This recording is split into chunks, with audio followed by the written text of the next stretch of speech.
सत श्री अकाल, नमस्कार, आदाब। पंजाबी रेडियो और पंजाबी टीवी यूएसए देख और सुन रहे सभी साथियों का स्वागत है इस समय के विशेष programme beyond the headlines with Mandeep Poonia में।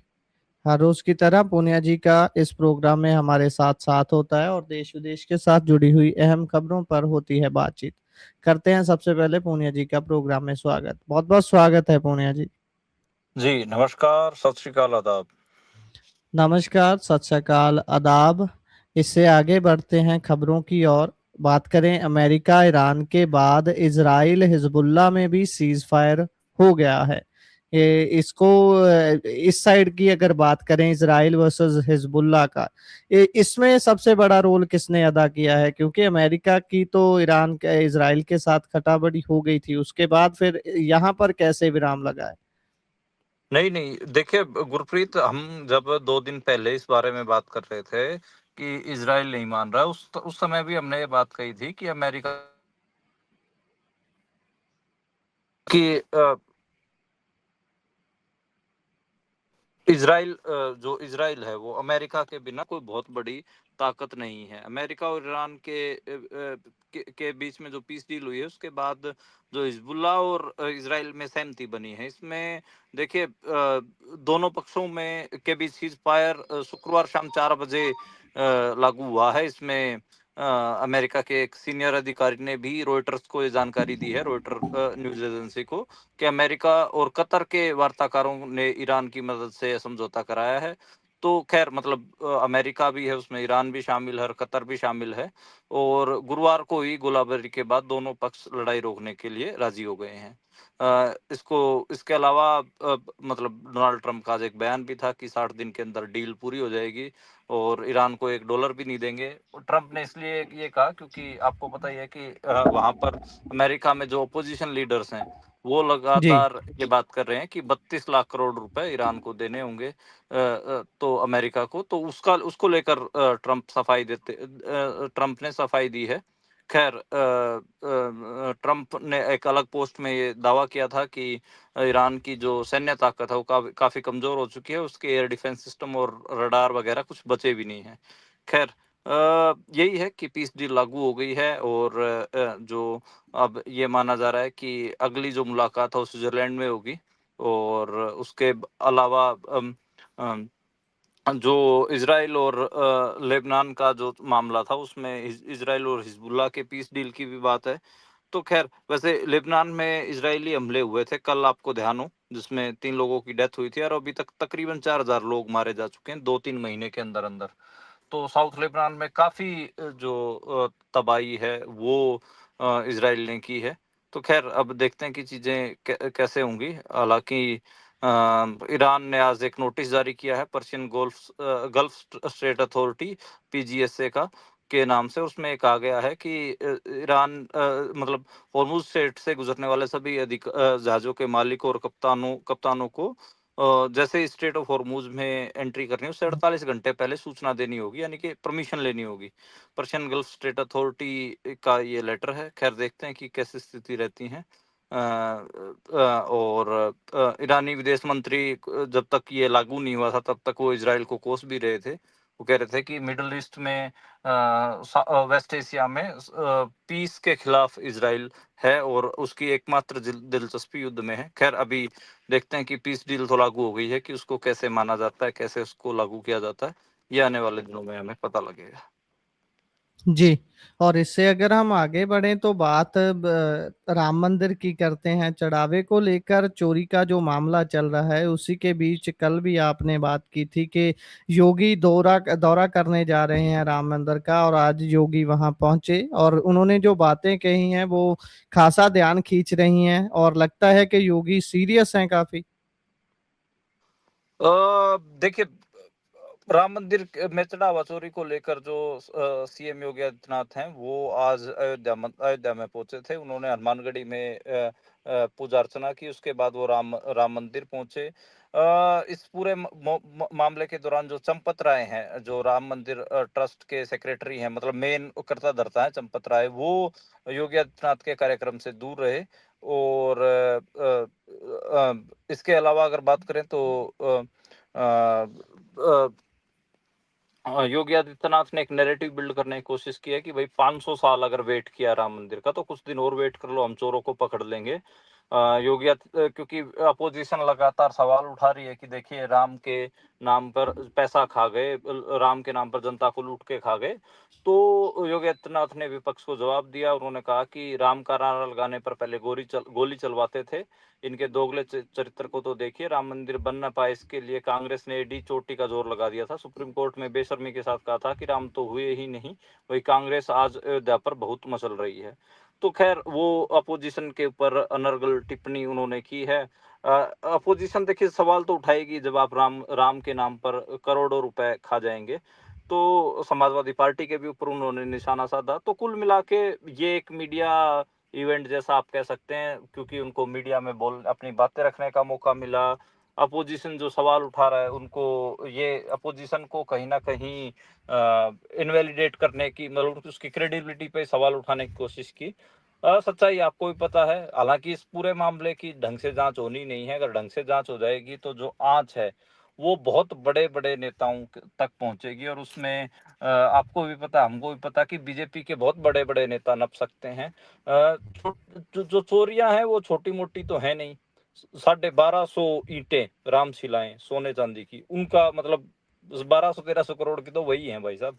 और कितने ही करोड़ों रुपए का चंदा चोरी हुआ है। मतलब लोग अलग अलग किस्म से दावे, अलग अलग दावे हो रहे हैं।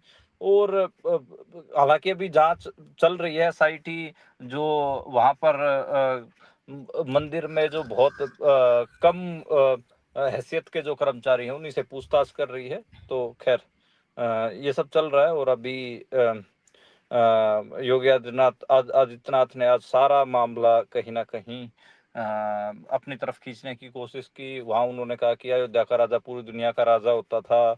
इस किस्म से चीजें, मतलब इसको धार्मिक रंगत देने की कोशिश की। और सारे मामले को कहीं ना कहीं एंटी अपोजिशन बनाने की कोशिश की। अब खैर सरकार तो आपकी है, आपके हाथ में सारा काम धाम है।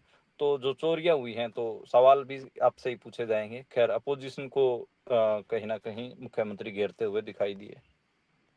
जी। और इससे अगर हम आगे बढ़े तो बात कॉकरोच जनता पार्टी के फाउंडर की करते हैं। अभिजीत दीपके ने प्रधानमंत्री के नाम खत लिखा है, क्या लिख रहे हैं ये खत में? देखिए आपको पता हो कि लगातार जो आंदोलन है वो अलग अलग राज्यों में जाके कॉकरोच जनता पार्टी ने किया है नीट के सवाल को लेकर। अब देखिए कल उन्होंने कॉल दी हुई थी कि हम, पहले तो उन्होंने कहा था कि हम शनिवार तक, यानी कि पिछले हफ्ते के शनिवार तक अगर नहीं हुआ तो हम लंबा धरना चलाएंगे। अब उन्होंने दिल्ली की कॉल दे रखी है कल की। और ये उन्होंने डिमांड किया है कि एक तो जिन बच्चों ने सुसाइड किया नीट के पेपर की वजह से, उनके परिवारों वालों को 1-1 करोड़ रुपए दिए जाएं।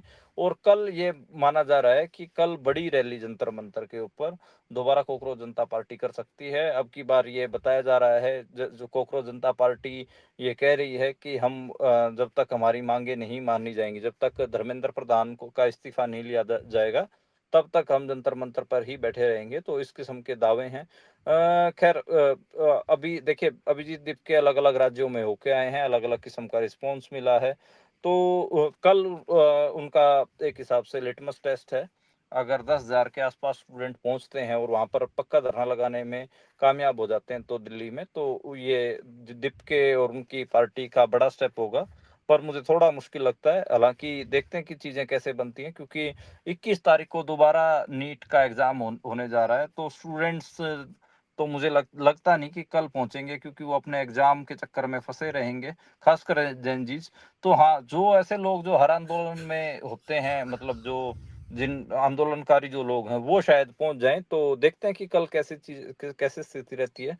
लेकिन कल काफी बड़ा दिन है कॉकरोच जनता पार्टी के लिए। और उसका लिटमस भी है कितने लोग वो दिल्ली में इकट्ठा कर पाते हैं, कैसे स्थिति रहती है, और आगे का कोर्स ऑफ एक्शन क्या होगा कल उनको अनाउंस भी करना पड़ेगा। जी बिल्कुल। और इससे आगे बढ़े तो राहुल गांधी 56 ईयर्स के हो गए हैं, कांग्रेस ने मुख्यालय में जन्मदिन मनाया है उनका। हाँ, 56 साल के नौजवान राहुल गांधी। तो खैर अलग-अलग किस्म के कटाक्ष हैं, अलग-अलग किस्म के व्यंग हैं, अलग-अलग किस्म से राहुल गांधी की पर्सनैलिटी को का एनालिसिस किया जा रहा है। देखिए वो जब 54 साल के हुए तो तब वो लीडर ऑफ अपोजिशन बने। लीडर ऑफ अपोजिशन मतलब दूसरा महत्वपूर्ण पद माना जाता है इंडिया की पार्लियामेंट्री पॉलिटिक्स के हिसाब से। खैर राहुल गांधी की देखिए जो यात्रा है बतौर पॉलिटिशियन वो 2004 से शुरू होती है। उससे पहले वो अपने माता के साथ देखे गए बहुत बार उनका साथ बटाते हुए भारतीय पॉलिटिक्स में, लेकिन 2004 में फाइनली उन्होंने चुनाव लड़ा और रायबरेली से चुनाव लड़ा।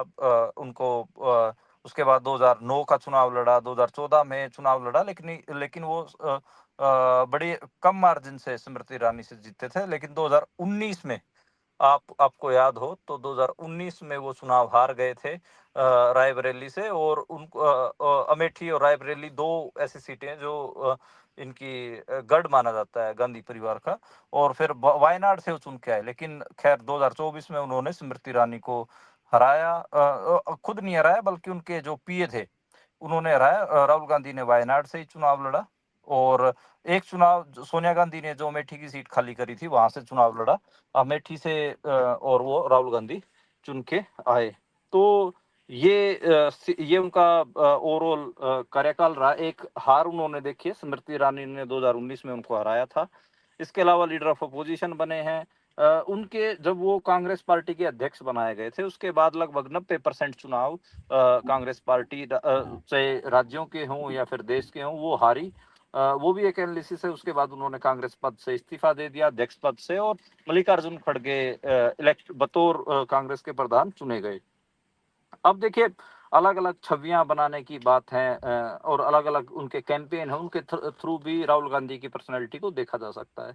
जब 2004 का जो दौर है 2009 तक अगर देखेंगे तो वो right to information RTI act हो या मनरेगा हो उन सब कानूनों को लेकर जबरदस्त वकालत करते दिखे।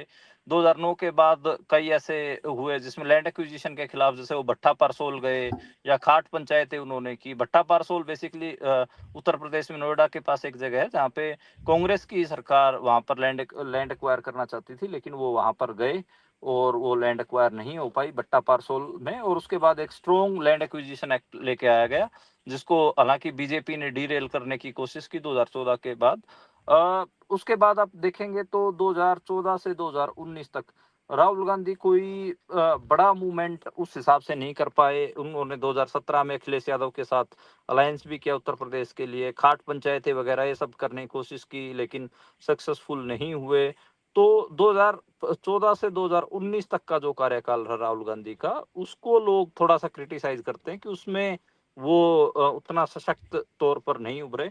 हाँ, लेकिन ये माना जाता है कि 2021 के बाद आफ्टर कोरोना राहुल गांधी में एक नया बदलाव देखने को मिला। उनकी राहुल गांधी 2.0 के नाम से भी उनके स्ट्रेटेजी को नाम दिया गया। जब 2022 में उन्होंने भारत जोड़ो यात्रा शुरू की, तकरीबन 1.5 साल तक उन्होंने भारत के अलग अलग राज्यों में अलग अलग जिलों में उन्होंने 1500 किलोमीटर के आसपास की यात्रा की। तो काफी बड़ी लंबी पैदल यात्रा उन्होंने की, अलग अलग लोगों से मिले। हालांकि उसका अलग विश्लेषण हो सकता है कि वो कितनी सफल रही, कितनी अलग रही। लेकिन हाँ, 2014 से 2019 के कार्यकाल से देखेंगे तो कहीं ना कहीं एक बड़ी बढ़त थी उनकी तरफ से। उन्होंने नफरत और भय की राजनीति के खिलाफ कहीं ना कहीं बेसिकली आप कह सकते हैं कि जो सेकुलरिज्म की पॉलिटिक्स है उस और कम जो फिरका प्रस्ती की राजनीति उसके खिलाफ उन्होंने सेकुलरिज्म की राजनीति को पुश करने की कोशिश की। 2024 में उनको फायदा भी हुआ। जो उनकी पार्टी ऑलमोस्ट डबल सीटें उनको मिली। 44 सीटें पहले थी और अब 99 पे कहीं ना कहीं कांग्रेस पहुंची। 2024 में लीडर ऑफ अपोजिशन भी बने। इंडिया अलायंस 230 सीटों तक पहुंचा, इंडिया अलायंस बनाया गया। तो कई ऐसी रिमार्केबल चीजें हुई। लेकिन 2024 के बाद आप देखेंगे तो उनमें एक सर्टेन डिप दोबारा दिखा। फिर कांग्रेस लगभग लगभग राज्यों में जो चुनाव हुए जीते जीते, जो ऐसे राज्य जिनमें जीत साफ नजर आ रही थी उनमें भी कांग्रेस पार्टी ने चुनाव हारे। तो वो एक सडन ड्रॉप दिखा। खैर पिछले साल याद करिए जब उनका जन्मदिन था तो लालू प्रसाद यादव ने मजाक किया था कि अब इनको सोनिया गांधी को लालू यादव ने कहा था कि अब इनका ब्याह करा देना चाहिए, तो कुंवारे हैं अभी। और 56 साल के कुंवारे नौजवान इस किस्म के तंज आप और हम जैसे लोग बहुत सारे कसते हुए हैं, पत्रकार भी, अपोजिशन के लोग भी, तो वो सब भी देखने को मिलता है। अभी के लिए देखिए अगले साल चुनाव होने जा रहे हैं कई सूबों में, उसमें पंजाब और उत्तर प्रदेश 2 महत्वपूर्ण सूबे हैं। उत्तर प्रदेश में लगभग ये तय है कि अखिलेश यादव के साथ उनकी पार्टी अलायंस करेगी। मुझे लगता है कि उनको ज़्यादा सीटें नहीं माँगनी चाहिए और अखिलेश यादव को कहीं न कहीं ज़्यादा सीटें देनी चाहिए। दूसरा पंजाब इम्पोर्टेंट सूबा है, उनकी पार्टी एक मजबूत स्थिति में है, लेकिन इनफाइटिंग बहुत ज़्यादा है, आपस में लड़ाई बहुत ज़्यादा है, तो उनके सामने चैलेंज होगा कि पंजाब में जो कांग्रेस है उनको इकट्ठा करके चुनाव लड़वा सकें। तो ये राहुल गांधी के 56वें जन्मदिन के ऊपर जब हम बात कर रहे हैं, कुछ क्रिटिसिज्म भी हैं, कुछ क्रिटिसिज्म उसमें क्रिटिसिज्म ये माना जाता है कि वो बहुत फोकस्ड नहीं है। बहुत ऐसे जो भारतीय राजनीति जो 24 घंटे 365 दिन की जो राजनीति होती है, जो अमित शाह और नरेंद्र मोदी करते हैं, वैसे नहीं है। बहुत सारे मामलों पे वो जब ऑर्गेनाइजेशन को, पार्टी को टाइम चाहिए होता है, नेताओं को जब उनका टाइम चाहिए होता है, तब वो अवेलेबल नहीं होते हैं। कई बार विदेशी यात्राओं पे होते हैं, कई बार कहीं होते हैं, तो वो एक क्रिटिसिज्म भी है उनका। दूसरा, हाँ, ये ज़रूर है कि राहुल गांधी हमें मतलब जब से वो राजनीति में है, ठीक है कि उनकी पप्पू जैसी इमेज बनाने की कोशिश की गई हो, लेकिन कोई ऐसा बयान नहीं दिखता जिसमें वो किसी समुदाय, किसी जाति, किसी धर्म के खिलाफ वो कोई ऐसे नफरत फैलाने वाला उनका बयान दिखता नहीं है। तो ये एक अच्छी बात है कि जो वो मोहब्बत की दुकान ये सब बातें करते हैं, उसके लिए वो थोड़ा सा खड़े हुए दिखाई देते हैं। एक एक क्रिटिसिज्म और भी है कि उन्होंने ना कोई ऐसा मार्क रिमार्केबल आंदोलन नहीं किया कि जिसको ऐसे याद रखा जा सके। जैसे वो अपने आप को जवाहरलाल नेहरू और महात्मा गांधी की लेगेसी से क्लेम करते हैं। जवाहरलाल नेहरू के तो पड़ पोते हो गए, खैर। तो वैसा मतलब उन दोनों ने तो बहुत ऐसे बड़े बड़े आंदोलन के जेलों में गए, ऐसा कुछ दिखता नहीं है। कई बार मजाक मजाक में लोग कहते हैं कि शायद जो अभी के लिए गांधी परिवार है वो जेल जाने से डरता है। हालांकि राहुल गांधी आजकल पोज ऐसे करते हो कि वो बीजेपी की सरकार से और हुकूमत से और जो केंद्रीय एजेंसियां उनसे डरते नहीं हैं। उनके ऊपर बहुत बार ईडी सीबीआई के शिकंजे भी रहे, तो ये सब चीजें भी हैं। पंजाब में भारत जोड़ो यात्रा के दौरान आपने देखा कि उन्होंने पग बांधी हुई थी। दरबार साहिब में भी वो कई बार सेवा के लिए आ चुके हैं। तो एक अलग अलग ओपिनियन है। मैं ज़्यादातर जो सिख विद्वान हैं उनको ये पाता हूँ कि वो राहुल गांधी की जो राजनीति है उसका इंडिपेंडेंट कहीं ना कहीं वो विश्लेषण करते हुए दिखाई देते हैं। वो ऐसे भी मतलब इंदिरा गांधी के बारे में जो राय है आपको और हमको पता ही है, राजीव गांधी के बारे में भी जो उनके पिता के बारे में जो राय है पंजाब में, वो भी आपको हमको पता है। लेकिन उनको, राहुल गांधी को कहीं ना कहीं उनसे फ्री रखा जाता। मैं एक बार एक वरिष्ठ पत्रकार हैं जसपाल सिद्धू, आप लोग जानते भी होंगे, उनसे मैं बात कर रहा था, तो मैंने कहा कि राहुल गांधी को अलग नजरिए से देखने का क्या मामला। तो उन्होंने कहा कि भाई दादी ने कुछ पाप किए या फिर पिता ने कुछ किया, उसकी सजा इस बच्चे को क्यों मिलनी चाहिए, इसको क्यों मिलनी चाहिए राहुल गांधी को। ये जब कुछ करेगा तो हम इसका भी क्रिटिसिज्म करेंगे, लेकिन अभी के लिए दिखता है कि ये, हाँ, फिरका परस्ती के खिलाफ आवाज उठा रहा है। कई ऐसे फेडरलिज्म के इश्यूज के ऊपर भी बात कर लेता है, बहुत ऐसे दिख रहा है। हाँ, ताकत में जब आएगा तब सबको पता है कि क्या पता सत्ता का चित्र ऐसा होता है कि बहुत अलग किस्म का देखने को मिलता है।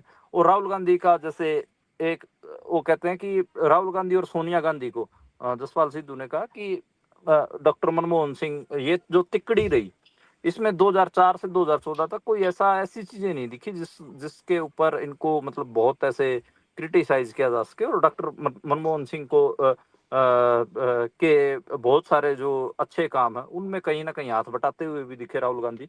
तो ऐसे अलग अलग किस्म से विश्लेषण है। कई कई लोग क्रिटिसिज्म करते हैं, हमारे जैसे लोग, कई लोग उनको एक्सेप्ट करते हैं, कई लोग उनको फिर नरेंद्र मोदी के खिलाफ एक स्ट्रॉन्ग वॉइस पाते हैं। कई लोग पाते हैं कि वो जितना टेंशन, जितना टाइम उनको 24 आवर 365 डेज पॉलिटिक्स को देने चाहिए उतने नहीं देते हैं। तो अलग अलग विश्लेषण है। खैर, वो 56 साल के हो गए हैं और उनकी जो असली परीक्षा है वो 2029 का लोकसभा चुनाव होगा। तो खैर देखते हैं कि अगले 3 साल वो किस किस्म से विचरते हैं। और उनका जो अगला मैच है वो पंजाब और उत्तर प्रदेश, साल 2027 फरवरी। जी, और इससे आगे हम बढ़े तो देवकीनंदन ठाकुर बोल रहे हैं कि हिंदुओं को 4-4 बच्चे पैदा करने चाहिए। नीट पेपर के बारे में जो कह रहे हैं वो और भी हैरान करता है कि कह रहे हैं कि थोड़ा इधर-उधर हो जाता है।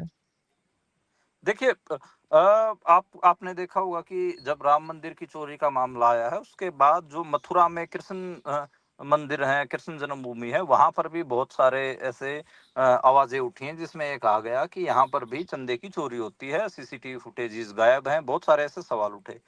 उसी को लेकर देखिए देवकीनंदन ठाकुर आए हैं, उन्होंने कहा कि जो मंदिर के में चंदा एक आध बात थोड़ा बहुत इधर-उधर होता है, बाकी तो देखिए कि मंदिरों ने अस्पताल भी बनाए हैं, स्कूल भी बनाए हैं। ख़ैर उस पे ऊपर मुझे डाउट है थोड़ा-सा, वो तो हम देखते ही हैं कि किस किस्म की स्थिति है।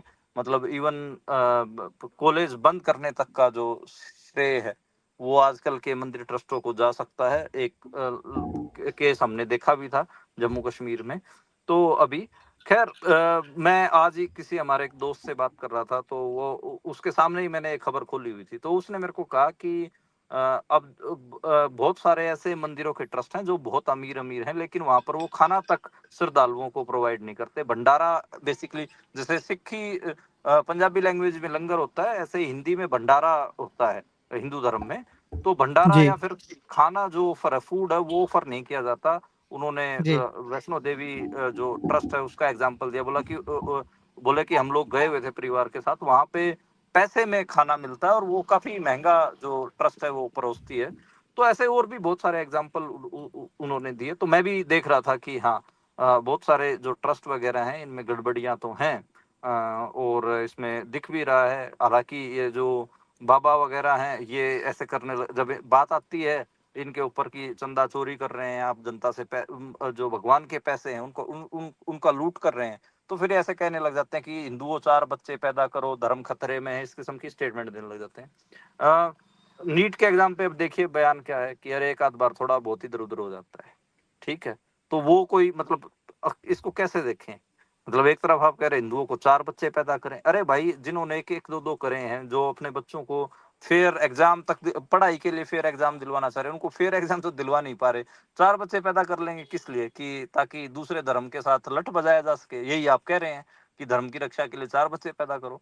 तो इस किस्म की इनकी बोलबाणी है। खैर ये आपको पता ही है कि ये पपेट हैं सरकार के, और सरकार ने अब इनको इशारा किया है कि भाई अयोध्या में राम मंदिर वाला मामला ज्यादा गर्म हो गया, तो ऐसे अंट शंट स्टेटमेंट देके ध्यान को अपनी ओर खींचो और डाइवर्ट कर दो। जी, बिल्कुल। इससे आगे बढ़ें तो बंगाल की बात करते हैं। एसआईआर के खिलाफ जिन लोगों ने मुखर होकर मुद्दे को उठाया था, खास तौर पर एक्टिविस्ट लोगों ने, उनके ठिकानों पर अब एनआईए की तलाशी चल रही है, अभियान चलाया जा रहा है तलाशी। क्या ये अभी उनको दंडित किया जाएगा?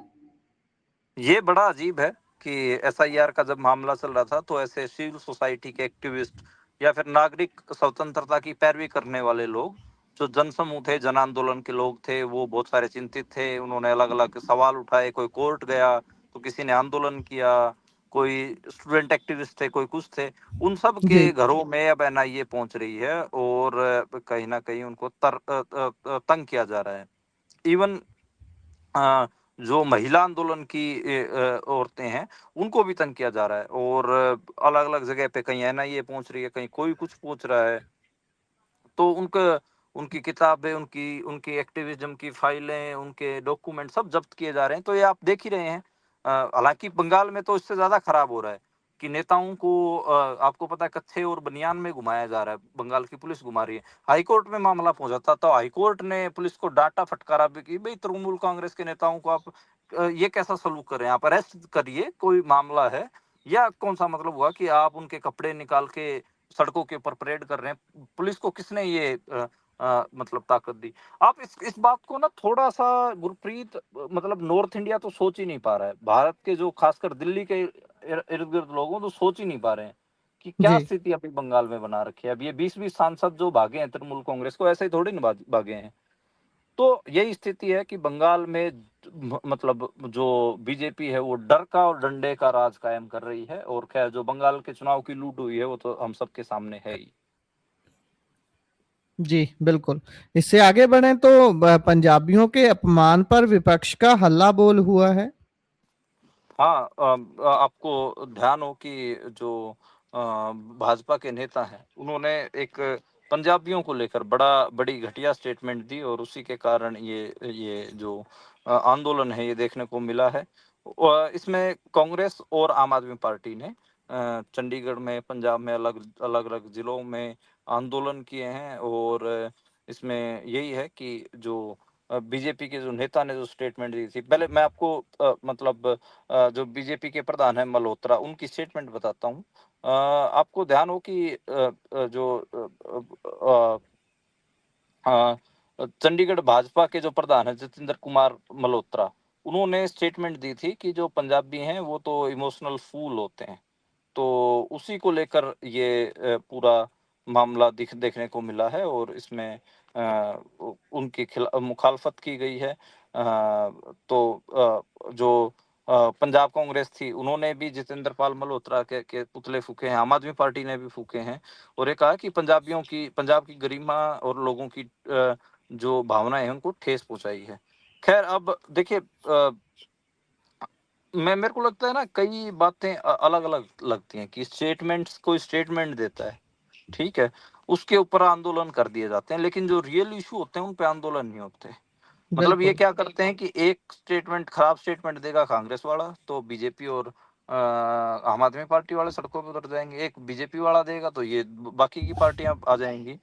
मतलब ये मतलब कोर नेताओं के इश्यूज की लड़ाई नहीं लड़ रहे कोई भी। कोर इश्यूज की नहीं, मतलब उसने जी ये स्टेटमेंट दे दी, इसने वो स्टेटमेंट दे दी। अरे भाई, लोग अपने आप एनालिसिस करेंगे कि हाँ उसने खराब बोला, उसका वो भी मिलेगा। आपको लड़ाई लड़नी है तो मुझे लगता है कि रियल इश्यूज की लड़नी चाहिए, वो कहीं ना कहीं गायब दिखती है इस सारे मीडिया के। और इसको बोलते हैं फेक इवेंट क्रिएट करना, तो ये फेक इवेंट क्रिएट हो रहे हैं, जो रियल इश्यूज हैं उन पे ये सब लोग गायब दिखते हैं। बिल्कुल। इसी के साथ प्रोग्राम का समय यहाँ समाप्त होता है। आप जुड़े जानकारियां साझा की, बहुत बहुत धन्यवाद। धन्यवाद गुरप्रीत।